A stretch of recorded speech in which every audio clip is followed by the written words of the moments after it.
அருமையான சகோதர சகோதரி எங்களோடு சேர்ந்து எங்களுடைய வீடியோஸ் மூலமாக எங்களோடு பயணிப்பதற்கு மிக்க நன்றிகள். எங்களுடைய டீப் கிளீனின் ஃபைனல் டச் ரிசல்ட்னு சொல்லலாம். பார்த்திங்கன்னா எங்களுடைய குட்டி ட்ரெஸ்ஸிங் டேபிள் கோர்னரில் எங்களுடைய பர்ஃப்யூம் ஸ்டாண்ட் இருக்குது. அதுக்கு பக்கத்தில் தண்ணி குடிக்கிற ஒரு ஸ்டாண்ட் மாதிரி ஃபிக்ஸ் பண்ணியிருக்கிறோம். போனோம்னா எங்களுடைய சீட்டிங் ஏரியா, அந்த சீட்டிங் ஏரியாவில் குட்டி காஃபி டேபிள், தென் அந்த சீட்டிங் ஏரியா கோர்னரில் பார்த்தீங்கன்னா எங்களோட everyday wear creams, perfumes, deos extra extra extra.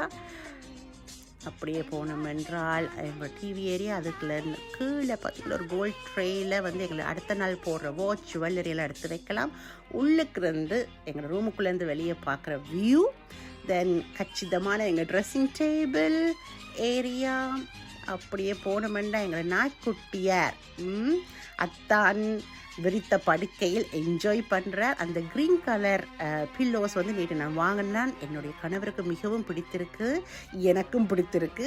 தென் பார்த்திங்கன்னா எங்களுடைய பெட்டுக்கு பக்கத்தில் ஒரு குட்டி பெட் சைட் டேபிள், அதில் ஒரு புக்கு, டிவி ரிமோட், தண்ணி அண்ட் லேம்ப் அண்ட் என்னுடைய ஹஸ்பண்ட் மொபைல் சார்ஜிங். இதில் குட்டி area for cards and books. இது எங்களுடைய முதல் நாய்க்குட்டி. அவர் ஞாபகமாக எங்களோட வீட்டில் நிறைய அவருடைய ஃபோட்டோஸ் இருக்கும். So yeah, this is it. Overall view ஃப்ரெஷ்ஷாக இருக்குது. இப்போ பார்த்திங்கன்னா பாத்ரூமுடைய ஃபினிஷிங் டச் நாங்கள் ஆரஞ்ச் சூஸ் பண்ணியிருக்கோம் இந்த தடவை. பாத்ரூமில் சில டெக்கரேஷன் எல்லாம் போட்டிங்கன்னா உங்களுக்கு பாத்ரூம் வெல்கமிங்காக இருக்கும். அதை சுத்தப்படுத்த வேணும், ஒந்த கோன்றது தோன்றும். ஸோ ஒவ்வொரு மாதம் இப்படி நாங்கள் க்ளீன் பண்ணுறதால வந்து எவ்ரிடே எங்களுக்கு கொஞ்சம் ஈஸியாக இருக்கும்.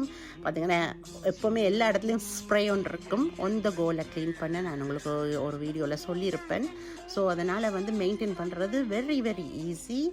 இது எங்களோட ஷவருக்குள்ளே ஆர்கனைஸ் பண்ணி இப்படி வச்சுருக்கிறோம். ஸோ வெரி ஈஸி, எல்லாமே வந்து மெயின்டைன் பண்ணுறதுக்கு ஈஸி. ஏன்னாண்டா ஒன் த கோவில் க்ளீன் பண்ணலாம். அடுத்தவங்களுக்கு ஸ்ப்ரே இருக்குது, ஒருத்தர் முடிச்சுட்டு வரும்போது அந்த ஸ்ப்ரேயெல்லாம் போட்டு க்ளீன் பண்ணி மற்றவங்களுக்கு வந்து வரவேற்கிற மாதிரி வைக்க வேண்டும். பாத்ரூமும் சரி, ரூம்ஸையும் சரி, இல்லை கிச்சனையும் சரி, எதெண்டாலுமே நம்ம யூஸ் பண்ணுற எந்த ரூம்ஸ் என்றாலும் அப்படித்தான். இதுகளெல்லாம் கொஞ்சம் ஸ்டோரேஜுகள் இருக்குது. இந்த ஸ்டோரேஜுகளை அப்படி கொஞ்சம் வச்சுருக்கிறோம். நிறைய சாமான்கள் வெளியே இல்லாமல் ஸ்டோர் பண்ணி அந்தந்த இடங்களில் வச்சிட்டோம்னா பார்க்குறதுக்கு இடங்கள் விட்டாத்தியாக இருக்கும். ஸோ என்னுடைய கணவருக்கு இன்னும் கொஞ்சம் க்ளீனிங் இருக்குது. அவர் டிசைட் பண்ணிட்டார் கீழேயும் எல்லாம் போய் ஒர்க் பண்ணணும்ண்டு. அதனால் அவர் அதை செய்கிறார். Thank you so much. எங்களுடைய சகோதர சகோதரிகளே, உங்களுடைய கமெண்ட்ஸ் எல்லாம் வந்து சேருகின்றன. God bless you all. Take care.